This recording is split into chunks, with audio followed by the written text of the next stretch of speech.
Welcome to our channel. నేను మీ తేజ. ప్రస్తుతం మనతో పాటు సీనియర్ జర్నలిస్ట్ కిరణ్ గారు ఉన్నారు. నమస్తే సార్. నమస్తే అండి. సో గేమ్ చేంజర్ కలెక్షన్స్ తో దూసుకెళ్తుంది. సో ఇప్పటివరకు ఎంత కలెక్షన్ అయినా కూడా మనందరికీ తెలుసు. బట్ మీరు నిన్న ఇచ్చిన ఇంటర్వ్యూ తర్వాత మీరు ఇచ్చిన ఇంటర్వ్యూ చాలా ట్రోల్ అవుతుంది బయట. ఇతను సెల్ఫ్ డబ్బా కొట్టుకుంటున్నాడు, సారీ డబ్బా కొడుతున్నాడు సినిమాకి, ఇతను మెగా అభిమాని అని చెప్పేసి కొన్ని కామెంట్స్ అయితే రావడం జరిగినాయి. సో మరి దానికి మీరు ఎట్లా రెస్పాండ్ అవుతారు ఏంటి? ఇప్పుడు సమాజానికి ఇది మంచి సినిమా, మంచి మెసేజ్ ఉన్న సినిమా అని చెబితే అది డబ్బా కొట్టడం ఎట్లయితుంది తేజ? సమాజానికి మంచి సినిమా అని చెప్తున్నా. ఈ సమాజానికి మంచి సినిమా కాదని ఎవరైనా చెప్పమనండి. నేను సవాల్ చేస్తున్నా. ఈ సమాజంలో ప్రతి ఒక్కడు చూడాల్సిన, ఎంకరేజ్ చేయాల్సిన సినిమా అంటున్నా. మొదటి రోజు 186 కోట్లు అని చెప్పేసి వాళ్ళు చెప్తున్నారు. నేను కలెక్షన్ల గురించి, రికార్డుల గురించి నేను మాట్లాడట్లా. కానీ ఈ సినిమా ప్రతి ఒక్కళ్ళు చూడాల్సిన సినిమా అని చెప్తున్నా. మంచి మెసేజ్ ఓరియంటెడ్ ఉన్న సినిమా అని చెప్తున్నా. సరే, నా ఒపీనియన్ కాదనుకో. ఒక కామన్ మెన్ని మీరు అడగండి ఎవరినైనా. అంటే మీరు అభిమానులు దురభిమానులు అడగండి. అభిమానులు దురభిమానులు అడగకుండా నిజంగా ఈ సమాజం బాగుపడాలన్న తపన ఉంటుంది చూసారా, అలాంటి వాళ్ళని అడగండి. ఏం చెప్తారు? సరే, ఇంతెందుకు, మాకు సంబంధించిన మా వాళ్ళు ఈ సినిమాకి ఒకసారి ఇంతకుముందు 11 o'clock షో అయ్యారు. 2 అయింది. ఇప్పుడు కరెక్ట్గా సినిమా అయిపోయి ఉంటుంది. ఒక్కసారి నేను మాట్లాడతాను, మీరే మాట్లాడండి. ఒకసారి వాళ్ళతోటి వాళ్ళకి కల్పిస్తాను, మీరే మాట్లాడండి. సినిమా చూసి బయటకు వచ్చారు. సినిమా చూసి బయటకు వచ్చి ఉంటారు. ఇప్పుడే మీరే ఒకసారి మాట్లాడండి, మీకు కల్పిస్తాను. రైట్. హలో, సినిమా అయిందండి? సినిమా అయిందండి? ఒక్క నిమిషం, ఎలా ఉందో రివ్యూ మీరే ఇవ్వండి, నేను అసలు మాట్లాడను. ఒక్కసారి మా యాంకర్ ఉన్నారు ఇక్కడ, తేజ, ఆయనతో మాట్లాడండి. అమ్మ నమస్తే. నమస్తే sir.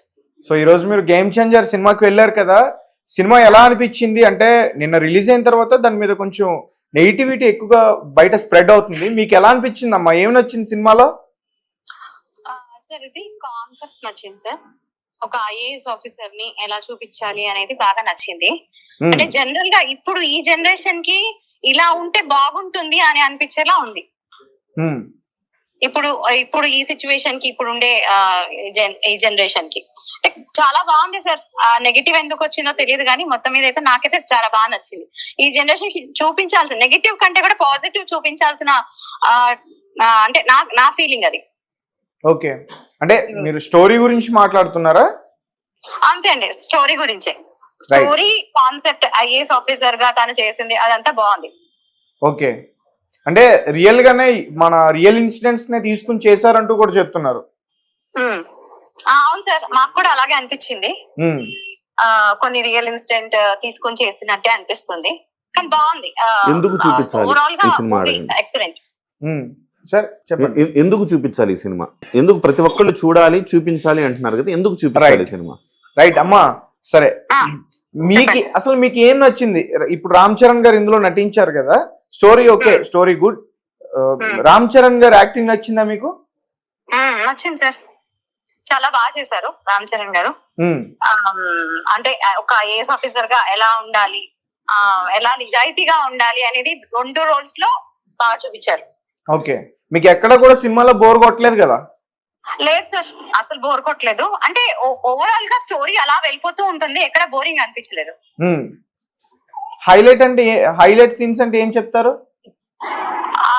Sentiment sir, mother sentiment. Literally tried.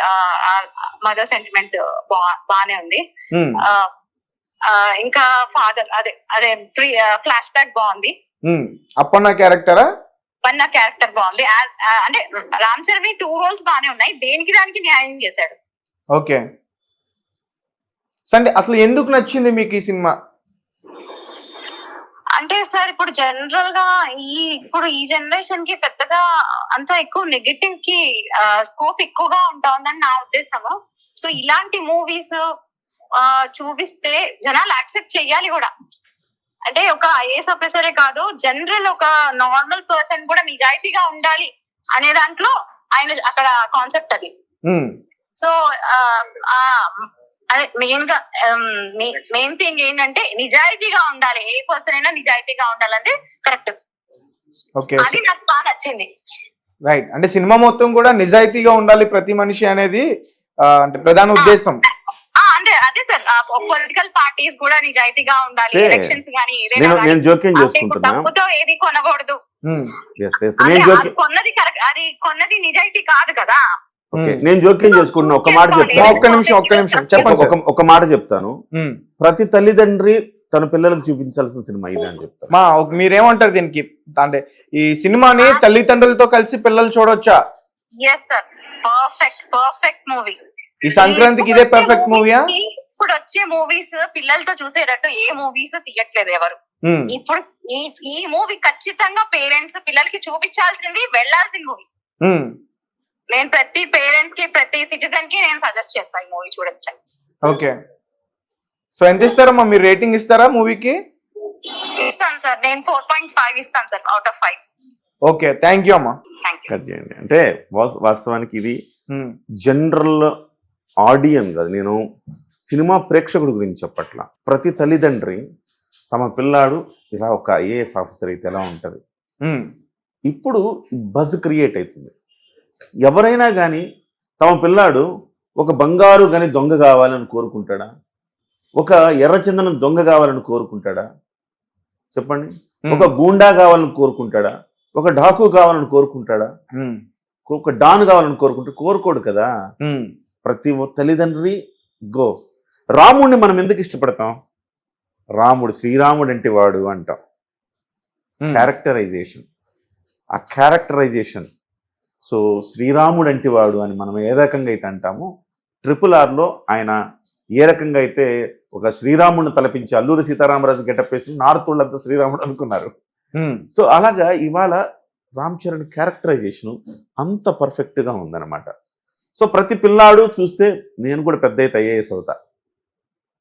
ఇవాళ నేను పెద్ద అయితే ఏమవ్వాలి అంటే, డబ్బులు ఈజీగా సంపాదించాలంటే ఎర్రచందనం దొంగ అవ్వాలి, డబ్బులు ఈజీగా సంపాదించాలంటే మనం బంగారు కానీ దొంగ అవ్వాలి అని KGF ఏం చెప్తా ఉంది. ఏమైనా ఇట్లా స్మగ్లింగ్ చేయడము, ఇలాంటివి చేయడం, దొంగతనాలు చేయడం, దోపిడీలు చేయడం, ఈ రకంగా మీరు బాగా డబ్బులు సంపాదించవచ్చు అనే కదా సినిమాలు చెప్తా ఉన్నాయి. అంటే ఇలాంటి సినిమాలు తీస్తున్న డైరెక్టర్స్ కి శంకర్ గారు గుణపాఠం చెప్పారనుకోవచ్చా ఈ సినిమా ద్వారా? ఎవరిది వాళ్ళండి. అంటే గుణపాఠం చెప్పారా అంటే మన సినిమాలు తీయకూడదా అంటే దాని గురించి నేను ఆ సబ్జెక్ట్లోకి వెళ్ళట్లా. నేనేమంటున్నా అంటే, ఇలాంటి ఒక సినిమా తీసినప్పుడు దీన్ని ఎంకరేజ్ చేయాల్సిన బాధ్యత ఉంది. ప్రతి తల్లిదండ్రులు ఆ సినిమాకి తీసుకెళ్లారనుకోండి వాళ్ళ పిల్లాన్ని, వాళ్ళ కాంక్ష పెరుగుతుంది. పెద్దయ్యాక నేను కూడా రామ్ చరణ్ లాగా అవుతాను రా, IPS ఆఫీసర్ అవుతా అంటారు. ఊళ్ళల్లో పిల్లలకు తెలియదండి. ఒక ఇంజనీర్, డాక్టర్ అనుకుంటారు.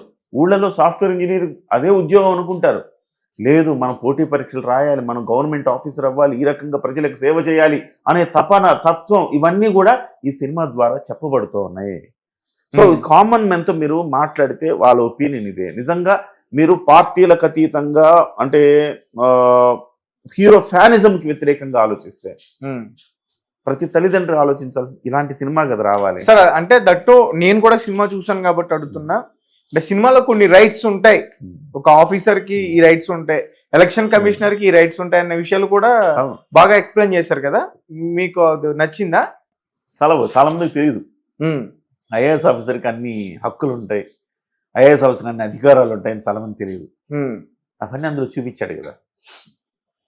ఒక మంత్రి పిలిస్తే జీ హుజూర్ అని ఇలా నిలబడాలేమో IAS కూడా అనుకుంటారు. కాదు, IAS ఆఫీసర్ తన ఆత్మాభిమానాన్ని చంపుకోక్కర్లేదు అని నిరూపించాడు సినిమాలో. IAS ఆఫీసర్ అంటే ఇలా తలెత్తుకొని తిరగాలి, ప్రజలకు #1 సేవకుడు అండి IAS ఆఫీసరు. అదే జీవో పాస్ కావాలన్నా అసలు ముందు మేమే చేయాలి అని చెప్పేసి డైలాగ్ ఉంది. కేవలం సంతకాలు పెట్టేవాళ్ళే వీళ్ళు తప్ప అవి చట్టాలు తయారు చేసేవాళ్ళు వాళ్ళు IAS ఆఫీసర్లు. మంచి పథకాలు తయారు చేయాలని వాళ్ళు ఒక పథకం ప్రకటించారని ఒక ముఖ్యమంత్రి, IAS మస్తిష్కంలోంచి వస్తుంది అది. ఇది చేస్తే బాగుంటుంది సార్, అవునా ఎస్ బాగుంది, ఇది కమాన్ ఇంప్లిమెంట్ చేయండి అని ఆ పథకాన్ని సంక్రాంతి రోజు అనౌన్స్ చేస్తారు, లేకపోతే ఉగాది రోజు అనౌన్స్ చేస్తారు. సో IAS ఆఫీసర్కి ఉన్న క్యాలిబర్ అది, కెపాసిటీ అది, ఆయన హక్కు, ఆయన అధికారం అది. సో ప్రజలకి సేవ చెయ్యాలి అంటే ఇంతకు మించిన గొప్ప పవర్ఫుల్ పాత్ర లేదని చూపించారు కదా. ఇది ఆ కోణంలో మనం చూడాలి సార్. యాక్చువల్గా మన తెలుగు ఆడియన్స్ ఇలాంటి మూవీస్ని ఎక్కువగా ఇష్టపడతారు. గతంలో చిరంజీవి గారు చేసిన, కొంతమంది చేశారు, మన పెద్ద హీరోలు అందరూ కూడా ఇట్లాంటి జోనర్స్ టచ్ చేశారు, హిట్ అయినాయి. అంటే రాను రాను మన తెలుగు ఆడియన్స్ కూడా కొంచెం ఈ మాస్ ఎలిమెంట్స్ కి బాగా దగ్గర అయిపోయారు అనుకోవచ్చా? దగ్గర అవుతారండి, చెడుకి ఎప్పుడు దగ్గర అవుతారు. ఉమ్, ఎందుకు అంటే సిగరెట్ తాగద్దురా అంటే తాగకుండా ఉంటారా, మందు తాగద్దురా అంటే తాగకుండా ఉంటారా, చెడుకు దగ్గర అవుతారు. కాదు ఇది మంచిరా, ఇది మంచి, ఇలా వెళ్ళాలి అంటే అందరికీ వెంటనే ఎక్కదు, కానీ ఎక్కేలాగా చేయాలి అంతే. ఉమ్, మంచి మెసేజ్ ఇస్తున్నప్పుడు ఆ సినిమాని మనం ఎంకరేజ్ చేయాలి. సో ఇప్పుడు మీరు యూట్యూబ్లో కూడా చూడండి తేజ, మనం మంచి విషయం మాట్లాడుకున్నాం అనుకుంటే తేజ, ఉమ్, మహా అంటే 50,000 లక్ష మంది చూస్తారు తేజ. అదే మనము ఒక క్రైమ్ గురించో, ఒక జుగుప్సాకరమైన అంశం గురించో, లేకపోతే సమాజంలో జరిగే రుగ్మత, ఒక అక్రమ సంబంధం గురించి, ఎట్లాంటివి ఈ వావి వరసలు లేని వ్యవహారాల గురించి మాట్లాడుకున్నాం అనుకోండి, ఎంతమంది చూస్తారు? బోళ్ళ మంది చూస్తారు. ఉమ్, దీనికి ఉదాహరణ దువ్వాడ శ్రీనివాస్. ఉమ్, అతను వాళ్ళ ఆవిడని వదిలేసి ఇంకొక అమ్మాయితో కులుకుతూ బాహాటంగా వాళ్ళు వచ్చి ఛానళ్ళలో స్టెప్పులు వేస్తున్నారు. ఉమ్, మీడియా ఛానళ్ళకు కూడా బాధ్యత ఉంది తేజ. మీడియా ఛానళ్ళు కూడా మంచిని ప్రోత్సహించాల్సిన అవసరం ఉంది. సో ఆ రకంగా వాళ్ళతో స్టెప్పులు వేయించి మీరు సమాజానికి ఏం మెసేజ్ ఇస్తున్నారు అంటే చెడు. వాళ్ళకి లక్షల వ్యూస్ వచ్చేస్తున్నాయి. ఎందుకు మీడియా వాళ్ళని దువ్వాడని పట్టుకుంది అంటే లక్షల్లో ఆ రంకు భాగోతాన్ని ఎందుకు చూపిస్తోంది అంటే లక్షల వ్యూస్ వస్తాయని. ఆ రంకు భాగోతాన్ని చూస్తున్నారు కదా జనం. ఒక రాముడు సీత కథ చెప్తే కంటే కూడా ఆ రంకు భాగోతాన్ని చూస్తున్నారు కదా. అంటే జనం చేసింది, జనం చూపించింది కరెక్ట్ కాదు, జనం అభిప్రాయం కరెక్ట్ కాదు. జనానికి ఎలా వెళ్ళాలో చెప్పాలి మనమే, మీడియాగా మనం చెప్పాలి అంట. రైట్, ఇవాళ మంచి మెసేజ్ వచ్చింది అనుకుంటా మీకు. ఉమ్, ప్రతి పేరెంట్ తన పిల్లవాడికి చూపించాల్సిన సినిమా ఇది. ఓకే, నిన్నటికి ఈ రోజుకి రైట్ రైట్ నా రివ్యూలో కొత్త పాయింట్ ఇది. Right sir. అయితే కొంతమంది హీరోల అభిమానులు లక్షల్లో ట్వీట్స్ చేశారు నిన్న. ఒక క్లిప్ ని బయటకు తీసుకొచ్చి ట్రోల్ చేశారు. రామ్ చరణ్ గారు క్లైమాక్స్ క్లిప్ ట్రోల్ చేసి ట్వీట్ చేశారు. సో దానిపైన మీ ఒపీనియన్ ఏంటి సార్? రామ్ చరణ్ ఇరగ తీసాడు యాక్షన్, అసలు మామూలు పెర్ఫార్మెన్స్ కాదు. ఒక్కొక్క సీన్లో నాకు ఆపద్ బాంధవుల్లో చిరంజీవి గారు గుర్తొస్తారు. ఆ నత్తితో ఆయన మాట్లాడుతున్న సన్నివేశం, ఫ్లాష్ బ్యాక్లో అప్పన్నగా ఫోన్ చేసి ఒక పోలీస్ ఆఫీసర్కి నేను ఇట్లా ఆపదలో ఉన్నానని చెప్పే క్రమంలో తన పేరు పలకలేక అంటుంటాడు. అప్పన్న అనేది రాదు. తన గురించి తను చాలా బాధపడతాడు. ఆ సమయంలో కూడా ఆ నత్తి తనకి ఎంత ఇబ్బంది కలిగించిందని. అదే సన్నివేశం, అలాంటి సన్నివేశం చిరంజీవి గారు ఆపద్ బాంధవుడు సినిమాలో ఎట్లా పోషించాడు చూడండి. ఇవి రెండు కంపేర్ చేసి కూడా సోషల్ మీడియాలో పెడుతున్నారు. అంటే నేను అంటుంది లక్షల మంది 1,00,000 ట్వీట్లు చేయాలని లక్ష్యంగా పెట్టుకుని ఉద్యమం నడుపుతున్నట్టుగా నడుపుతున్నారు కొన్ని శక్తులు, కొంతమంది అభిమానులు, కొంతమంది హీరోల అభిమానులు దురభిమానంతో నడుపుతున్నారు. కరెక్ట్ కాదు అది. మనం ఎవరు ఆపడానికి సినిమాని, మనం ఎవరు ఆపలేము. మీరు ఎంత ట్వీట్లు చేసినా ఆగదు. చిన్నగా జనానికి చేరుతుంది. మెసేజ్ ఓరియంటెడ్ సినిమా చిన్నగా జనానికి చేరుతుంది. ఇట్లా ఒక లేడీ చెప్పారు. అసలు నిన్న టాక్ వేరే, మళ్ళీ ఈ రోజు ఒక లేడీ చెప్పారు కదా. లేడీ ఏం చెప్పారు? పేరెంట్స్ పిల్లలకు చూపించాలని సినిమా అంటే అంతకు మించిన గొప్ప మెసేజ్ ఏముందండి ఇవాళ? గొప్ప మెసేజ్ ఇది. ఈ ట్వీట్లు అంటే నాకు ఇప్పుడు చెప్పిన తర్వాత కూడా అంటే ఒక ఫ్యామిలీలో ఒక హీరోకి ఒక్కరే ఉంటారు అభిమాని, అంటే మాస్ సినిమాని చూసే ఇష్టపడే వాళ్ళు ఒక్కరే వెళ్తారు సినిమాకి.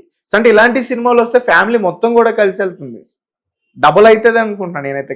కరెక్ట్. ఇప్పుడు సంక్రాంతి రోజు ఫ్యామిలీస్ వెళ్ళి చూస్తాయి సినిమాకి. ఎస్, దట్టు ఇంకా అందరూ కూడా కొంచెం హడావిడిగా ఉన్నారు ఫెస్టివల్